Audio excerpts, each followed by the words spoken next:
अगर परमेश्वर को किसी ने नहीं बनाया तो एक सवाल बच जाता है, यीशु को किसने बनाया? क्या वो भी कभी पैदा हुए थे? या वो भी अनादि हैं जैसे परमेश्वर? आज जो मैं आपको दिखाने वाला हूं वो बाइबल की ऐसी सच्चाई है जो ज्यादातर लोग या तो जानते नहीं या सुनना नहीं चाहते, क्योंकि इस सवाल का जवाब आपके पूरे विश्वास को हिला सकता है। कभी कभी जब रात बहुत गहरी हो जाती है और दुनिया का शोर थम जाता है तो एक खामोशी हमारे चारों तरफ पहरा देने लगती है। उस खामोशी में अगर आप अपने दिल की धड़कनों को सुनेंगे तो आपको एक अजीब सी बेचैनी महसूस होगी, एक प्यास, एक सवाल जो शायद आपने कभी जुबान से न कहा हो, लेकिन आपकी रूह उसे सदियों से पूछ रही है। हम सब जिस ईश्वर को मानते हैं, जिस यीशु मसीह के सामने हम अपने आंसू बहाते हैं, आखिर वो है कौन? क्या वो परमेश्वर की बनाई हुई सबसे खूबसूरत रचना है? क्या वो एक ऐसे महादूत हैं जिसे परमेश्वर ने अपनी शक्ति दे दी? या फिर क्या वो खुद वो शक्ति हैं जिसने इस ब्रह्मांड को बुना है? ये सवाल कोई मामूली सवाल नहीं है। ये सिर्फ ज्ञान बढ़ाने की बात नहीं है। ये सवाल आपके विश्वास की नींव है। अगर आज इस नींव में थोड़ी सी भी दरार रह गई तो जीवन के तूफानों में आपका घर गिर सकता है। लेकिन अगर आज आपने इस सच को पकड़ लिया तो यकीन मानिए, मौत का डर भी आपको हिला नहीं पाएगा। आज हम इस वीडियो में एक ऐसा सफर तय करेंगे जो समय से पहले शुरू होता है। हम बाइबल के उन पन्नों को पलटेंगे जिन पर धूल जमी हो सकती है। हम उन यूनानी शब्दों को टटोलेंगे जो असली अर्थ छिपाए बैठे हैं। और हम तर्कों की उस अदालत में चलेंगे जहां सच और झूठ का फैसला होता है। अगर आपके पास वक्त की कमी है तो शायद ये वीडियो आपके लिए नहीं है, लेकिन अगर आप सच के भूखे हैं तो अगले कुछ मिनट आपकी जिंदगी के सबसे कीमती मिनट होने वाले हैं। आइए उस रहस्य के दरवाजे को खोलते हैं। सबसे पहले हमें अपनी उस इंसानी ऐनक को उतारना होगा जिससे हम दुनिया को देखते हैं। हमारी समस्या ये है कि हम हर चीज को समय के अंदर रखकर सोचते हैं। हमारा जन्म हुआ इसलिए हमें लगता है कि हर किसी का जन्म होना चाहिए।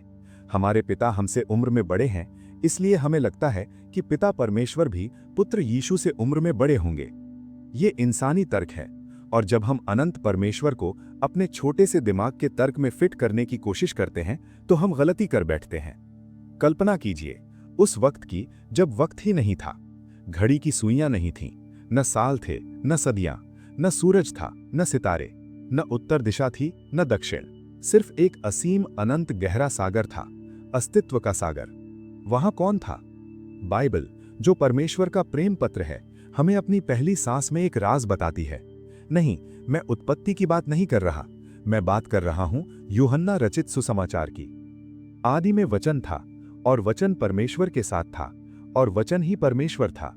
जरा रुकिए, इस वाक्य को सरसरी तौर पर मत पढ़िए, इसे अपनी आत्मा में उतरने दीजिए। आदि में, इन द बिगिनिंग, जब सब कुछ शुरू हुआ, उस शुरुआत के बिंदु पर वचन बना नहीं, वचन वहां पहले से मौजूद था। यही वचन, वर्ड या लोगोस, यीशु मसीह हैं। अब यहां एक बहुत बड़ा सवाल उठता है जो अक्सर लोग पूछते हैं, अगर यीशु परमेश्वर हैं तो उन्हें बेटा क्यों कहा जाता है? बेटा तो वो होता है जो पिता के बाद आता है, जिसे पिता पैदा करता है। ये एक बहुत ही जायज सवाल है, और यहीं पर हम बनाए जाने और उत्पन्न होने के बीच का फर्क भूल जाते हैं। इसे समझने के लिए मुझे आपको एक तस्वीर दिखानी होगी। सूरज के बारे में सोचिए। आसमान में वो जलता हुआ गोला, सूरज से क्या निकलती है, किरणें या रोशनी? क्या आप मुझे बता सकते हैं कि सूरज पहले बना या रोशनी? जरा सोचिए, क्या ऐसा हो सकता है कि सूरज बन गया हो लेकिन उसमें रोशनी ना हो? नहीं, अगर रोशनी नहीं है तो वो सूरज ही नहीं है, वो तो बस एक काला पत्थर है। जिस पल सूरज है उसी पल रोशनी है। रोशनी सूरज से ही निकलती है, लेकिन वो सूरज जितनी ही पुरानी है। आप रोशनी को सूरज से अलग नहीं कर सकते। यीशु मसीह परमेश्वर की महिमा का प्रकाश है। इब्रानियों 1:3 में बाइबल कहती है, वह उसकी महिमा का प्रकाश और उसके तत्व की छाप है। जैसे रोशनी सूरज से उत्पन्न होती है, बनाई नहीं जाती, बल्कि उससे निकलती है, वैसे ही यीशु पिता से अनंत काल से निकल रहे हैं। ऐसा कोई भी पल, कोई भी सेकंड, कोई भी नैनो सेकंड नहीं था जब पिता अकेले थे और पुत्र नहीं था। अगर पिता अनादि हैं तो उनका प्रकाश, उनका वचन, उनका पुत्र भी अनादि है। तो जब हम कहते हैं कि यीशु परमेश्वर के पुत्र हैं तो हम किसी इंसानी जैविक जन्म की बात नहीं कर रहे, हम एक रिश्ते और स्वभाव की बात कर रहे हैं। कुत्ते का बच्चा कुत्ता होता है, इंसान का बच्चा इंसान होता है, तो परमेश्वर का पुत्र क्या होगा? परमेश्वर, पूर्ण रूप से परमेश्वर। लेकिन ये कहानी यहीं खत्म नहीं होती। कुछ लोग कहते हैं, ठीक है, ये सब तो फिलॉसफी है, दर्शन शास्त्र है, मुझे तो बाइबल से ठोस सबूत चाहिए। क्या पता परमेश्वर ने अरबों साल पहले यीशु को अपना पहला फरिश्ता बनाया हो और फिर बाकी काम उन्हें सौंप दिया हो। ये एक बहुत खतरनाक झूठ है जो सदियों से फैलाया जा रहा है। आइए अब हम एक वकील की तरह सबूतों की जांच करते हैं। कुलूसियों अध्याय 1 वचन 16। ये आयत इस पूरी बहस पर पूर्ण विराम लगा देती है। सुनिए इसे ध्यान से। क्योंकि उसी के द्वारा सारी वस्तुएं सृजी गईं, चाहे आकाश की हों या पृथ्वी की, अनदेखी वस्तुएं भी, सब कुछ उसी के द्वारा और उसी के लिए सृजा गया है। यहां दो शब्द बहुत महत्वपूर्ण हैं, सारी वस्तुएं, ऑल थिंग्स। तर्क का एक बहुत ही साधारण नियम है। अगर यीशु ने सब कुछ बनाया है तो वो खुद बनाई गई चीजों की श्रेणी में नहीं आ सकते। अगर यीशु को बनाया गया होता तो उन्हें सब कुछ की लिस्ट में शामिल होना पड़ता, और अगर वो उस लिस्ट में हैं तो वो खुद को कैसे बना सकते हैं। कोई भी चीज अपने आप को अस्तित्व में नहीं ला सकती। खुद को बनाने के लिए आपको बनने से पहले मौजूद होना पड़ेगा, जो कि नामुमकिन है। इसलिए जब बाइबल कहती है कि सब कुछ उनके द्वारा बना, तो वो साफ साफ कह रही है कि यीशु सृष्टि नहीं बल्कि सृष्टि करता है। जरा अपनी आंखों को बंद कीजिए और उस नजारे को देखिए। जब अंतरिक्ष का काला पर्दा पहली बार खुला तो उसे खोलने वाले हाथ यीशु के थे। जब सितारों को आकाश गंगाओं में सजाया जा रहा था तो वो यीशु थे जो उन्हें नाम दे रहे थे। जब डीएनए का सबसे पहला धागा बुना जा रहा था तो वो डिजाइन यीशु के दिमाग में था। वही यीशु जो बाद में बैतलहम की एक चरनी में बच्चे बनकर आए। अब यहां एक बहुत गहरा पेच फंसता है जिसे सुलझाना जरूरी है। आप कहेंगे, ठीक है भाई, लेकिन बाइबल में उन्हें सारी सृष्टि में पहलौठा कहा गया है।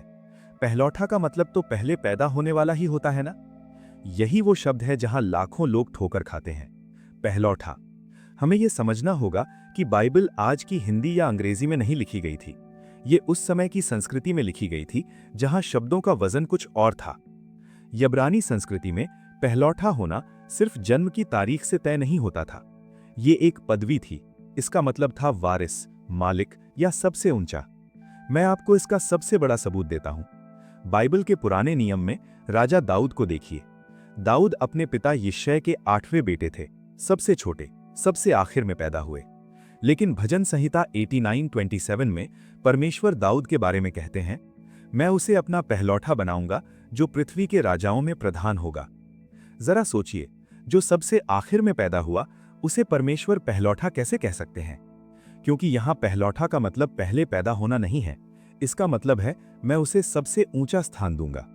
तो जब कुलुस्सियों में यीशु को पहलौठा कहा गया तो पौलुस ये नहीं कह रहे थे कि यीशु सबसे पहले पैदा हुए। वो ये कह रहे थे कि यीशु सारी सृष्टि के मालिक हैं। उनका दर्जा सबसे ऊपर है। सारी कायनात की चाबियां उनके कमरबंद में लटकी हैं। क्या आप इस गहराई को महसूस कर पा रहे हैं? ये सिर्फ शब्दों का खेल नहीं है, ये यीशु की बादशाहत का ऐलान है। लेकिन रुकिए, असली रहस्य जो आपके रोंगटे खड़े कर देगा वो तो अब आने वाला है। चलिए चलते हैं इतिहास के उस दिन में जब यरूशलेम के मंदिर में गहमा-गहमी थी। यीशु वहां खड़े थे और उनके चारों तरफ फरीसी और यहूदी नेता खड़े थे। बहस चल रही थी। माहौल बहुत तनावपूर्ण था। यहूदी लोग अपने इतिहास पर बहुत गर्व करते थे। वो कहते थे, हम इब्राहिम की संतान हैं, इब्राहिम हमारे पिता हैं। इब्राहिम जो यीशु के आने से लगभग 2000 साल पहले मर चुके थे। यीशु ने उनसे एक अजीब बात कही। उन्होंने कहा, तुम्हारे पिता इब्राहिम ने मेरा दिन देखने की बहुत आस लगाई थी। उसने देखा और खुश हुआ। लोग हक्के बक्के रह गए। उन्होंने यीशु को ऊपर से नीचे तक देखा। एक साधारण सा दिखने वाला आदमी जिसकी उम्र 30-32 साल के आसपास थी। उन्होंने तंज कसते हुए कहा, अरे तेरी उम्र तो अभी 50 साल भी नहीं हुई और तूने इब्राहिम को देखा है। उस पल मंदिर के उस प्रांगण में एक सन्नाटा छा गया होगा। हवा भी शायद थम गई होगी। यीशु ने उनकी आंखों में देखा, न पलक झपकी न हिचकिचाए, और उन्होंने वो वाक्य बोला जिसने ब्रह्मांड की नींव हिला दी। उन्होंने कहा, मैं तुमसे सच सच कहता हूं, इससे पहले कि इब्राहिम पैदा हुआ मैं हूं। Before Abraham was I am. ध्यान दीजिएगा, उन्होंने ये नहीं कहा कि मैं था, आई वॉज। व्याकरण के हिसाब से इब्राहिम के पैदा होने से पहले मैं था कहना सही होता, लेकिन उन्होंने कहा मैं हूं, आई एम। ये कोई गलती नहीं थी, ये जानबूझकर बोला गया शब्द था। ये वही शब्द था जो हजारों साल पहले एक जलती हुई झाड़ी के बीच से मूसा को सुनाई दिया था। जब मूसा ने परमेश्वर से पूछा था, मैं लोगों को आपका क्या नाम बताऊं, तो परमेश्वर ने कहा था, मैं जो हूं सो हूं, जाकर कहो कि मैं हूं ने मुझे भेजा है। यीशु उस दिन खुद को परमेश्वर का वो पवित्र नाम दे रहे थे। वो यहूदियों से कह रहे थे, इब्राहिम का एक जन्म था, इब्राहिम समय के अंदर आया, लेकिन मेरा कोई जन्म नहीं है। मैं समय से बाहर हूं, मैं हमेशा वर्तमान प्रेजेंट हूं। मेरा कोई भूतकाल नहीं, मेरा कोई भविष्यकाल नहीं, मैं अनादि हूं। ये सुनते ही यहूदियों ने क्या किया? बाइबल कहती है, उन्होंने पत्थर उठा लिए उन्हें जान से मारने के लिए। क्यों? क्या किसी पागल को मारने के लिए कोई पत्थर उठाता है? नहीं। वो समझ गए थे कि यीशु क्या कह रहे हैं। वो समझ गए थे कि ये बढ़ई का बेटा साक्षात यहोवा परमेश्वर होने का दावा कर रहा है। ये उनके लिए ईश निंदा थी। अगर यीशु सिर्फ एक दूत होते, या एक नबी होते, या बनाए गए होते, तो वो कभी मैं हूं कहने की हिम्मत नहीं करते। अब यहां एक सवाल आपके मन में खटक सकता है, और ये बहुत ही भावनात्मक सवाल है। अगर यीशु इतने महान परमेश्वर हैं, तो वो इतने कमजोर क्यों बने? उन्हें भूख क्यों लगी? उन्हें प्यास क्यों लगी? उन्हें कोड़े क्यों पड़े? क्या परमेश्वर को भी खून निकल सकता है? यही मसीहियत का दिल है। यही वो राज है जिसके आगे बड़े बड़े ज्ञानियों का सिर झुक जाता है। इसे समझने के लिए एक उदाहरण लेते हैं। मान लीजिए आप एक चींटी एंट को बचाना चाहते हैं जो पानी में डूब रही है। आप ऊपर से चिल्ला सकते हैं, आप अपना हाथ डाल सकते हैं, लेकिन वो चींटी आपकी भाषा नहीं समझती। वो आपके हाथ से डरकर भागेगी। उस चींटी को बचाने का, उसका विश्वास जीतने का, उसे रास्ता दिखाने का सिर्फ एक ही तरीका है। आपको खुद चींटी बनना पड़ेगा। आपको उसकी दुनिया में उतरना पड़ेगा। परमेश्वर जो आत्मा है, जो अनंत प्रकाश है, हम पापी इंसानों के पास अपनी पूरी महिमा में नहीं आ सकते थे। अगर वो अपनी पूरी ताकत के साथ आते तो हम जलकर भस्म हो जाते। इसलिए प्रेम ने एक रास्ता निकाला। वो रास्ता था देह धारण, इनकारनेशन। वो अनंत परमेश्वर एक छोटे से बीज के रूप में मरियम के गर्भ में सिमट गए। सोचिए इस विरोधाभास को। वो जिसने पूरे ब्रह्मांड को अपने हाथ की हथेली में नापा है, अब वो एक मां के गर्भ में अंधेरे में 9 महीने तक इंतजार कर रहा है। वो जो सारी सृष्टि को भोजन देता है, अब उसे जीने के लिए अपनी मां के दूध की जरूरत है। वो जिसके शब्द तूफानों को शांत कर देते हैं, अब वो एक बच्चे की तरह मां मां बोलना सीख रहा है। क्या उसने अपना परमेश्वर होना छोड़ दिया? नहीं, बल्कि उसने अपनी महिमा को छिपा लिया। जैसे एक राजा भिखारी के कपड़े पहनकर अपनी प्रजा के बीच में जाए। वो अभी भी राजा है, लेकिन उसने अपने राजसी वस्त्र उतार दिए हैं। क्यों? आखिर क्यों? क्योंकि एक बनाया हुआ प्राणी कभी भी दुनिया के पापों का बोझ नहीं उठा सकता। जरा सोचिए, अगर मैं आपके लिए अपनी जान दे दूं, तो शायद मैं 1, 2 या 10 लोगों को बचा लूं, लेकिन मेरा बलिदान पूरी मानव जाति के करोड़ों अरबों पापों की कीमत नहीं चुका सकता, क्योंकि मैं एक सीमित इंसान हूं। मेरी कीमत सीमित है। पाप एक अनंत परमेश्वर के खिलाफ किया गया विद्रोह था, इसलिए उसकी सजा भी अनंत थी। इस अनंत कर्ज को चुकाने के लिए एक अनंत कीमत की जरूरत थी। कोई फरिश्ता ये नहीं कर सकता था, कोई नबी ये नहीं कर सकता था। सिर्फ और सिर्फ परमेश्वर ही अपनी सृष्टि को बचाने के लिए इतना बड़ा बलिदान दे सकता था। इसीलिए यीशु का परमेश्वर होना और अनादि होना इतना जरूरी है। अगर यीशु को बनाया गया होता, तो सलीब पर उनका मरना हमें नर्क से नहीं बचा सकता था। लेकिन क्योंकि वो खुद जीवन के दाता थे, जब उन्होंने अपनी जान दी, तो उनके पवित्र लहू में इतनी ताकत थी कि वो आदम से लेकर दुनिया के आखिरी इंसान तक सबके पापों को धो सके। सलीब पर जब कीलें उनके हाथों में ठोकी जा रही थीं, तो वो कोई लाचार इंसान नहीं था जिसे जबरदस्ती मारा जा रहा हो। वो सृष्टिकर्ता था जो अपनी ही सृष्टि के हाथों, अपनी ही बनाई हुई लकड़ी पर, अपने ही बनाए हुए लोहे की कीलों से अपने प्यार का सबूत दे रहा था। कोई मुझसे मेरी जान नहीं लेता, यीशु ने कहा था, मैं उसे अपनी मर्जी से देता हूं। दोस्तों, मसीही विश्वास कोई धर्म नहीं है, ये एक रिश्ता है उस परमेश्वर के साथ जो हमसे मिलने नीचे आया। दुनिया के बाकी धर्म कहते हैं इंसान को ऊपर चढ़कर परमेश्वर तक पहुंचना होगा, अच्छे काम करो, तपस्या करो, सीढ़ियां चढ़ो। लेकिन बाइबल कहती है इंसान इतना गिर चुका है कि वो ऊपर नहीं जा सकता, इसलिए परमेश्वर खुद सीढ़ी उतरकर नीचे आया। वो यीशु हैं। आज की दुनिया में बहुत से लोग यीशु को एक महान गुरु या अच्छा इंसान कहकर उनकी तारीफ करते हैं, लेकिन मशहूर लेखक C.S. लुइस ने एक बहुत ही कड़वी लेकिन सच्ची बात कही थी। उन्होंने कहा था, आप यीशु को एक महान नैतिक शिक्षक नहीं कह सकते। एक आदमी जो सिर्फ एक आदमी है और ऐसी बातें कहता है जो यीशु ने कही कि मैं परमेश्वर हूं, मैं पाप माफ कर सकता हूं, वो महान शिक्षक नहीं हो सकता। या तो वो पागल है, या वो झूठ बोल रहा है, या फिर वो सच में ब्रह्मांड का मालिक है। आपको चुनाव करना होगा, बीच का कोई रास्ता नहीं है। आप उसे पागल कहकर ठुकरा दीजिए, उस पर थूक दीजिए, या फिर उसके चरणों में गिरकर कहिए, मेरा प्रभु और मेरा परमेश्वर। आज ये चुनाव आपके सामने है। यीशु को किसी ने नहीं बनाया, वो अनादि काल से अनंत काल तक परमेश्वर हैं। वही चट्टान जिस पर आप अपने जीवन का घर बना सकते हैं। जरा अपने जीवन के बारे में सोचिए। क्या आपको कभी लगता है कि आप अकेले हैं, कि कोई आपको नहीं समझता? याद रखिए, जिसने आपको बनाया वही आपको बचाने आया। वो आपकी हर नस को, हर भावना को, हर दर्द को जानता है, क्योंकि उसने इस धरती की धूल और दर्द को अपने ऊपर महसूस किया है। जब वो सलीब पर थे तो उन्होंने सिर्फ शारीरिक दर्द नहीं सहा, उन्होंने वो आत्मिक अलगाव सहा जिसे हम कभी समझ भी नहीं सकते। और 3 दिन बाद वो कब्र खाली थी। अगर वो एक बनाया हुआ प्राणी होते तो मौत उन्हें जकड़ सकती थी, लेकिन जीवन के दाता को मौत कैसे रोक सकती थी? उसने मौत की जंजीरों को तोड़ दिया। तो निष्कर्ष क्या है? यीशु अनादि है, यीशु अजन्मे है, यीशु सृष्टिकर्ता है, और सबसे बड़ी बात, यीशु प्रेमी है। ऐसा प्रेमी जिसने आपको अनंत काल पहले अपने दिमाग में सोचा था। इससे पहले कि दुनिया बनी, उसने आपको चुन लिया था।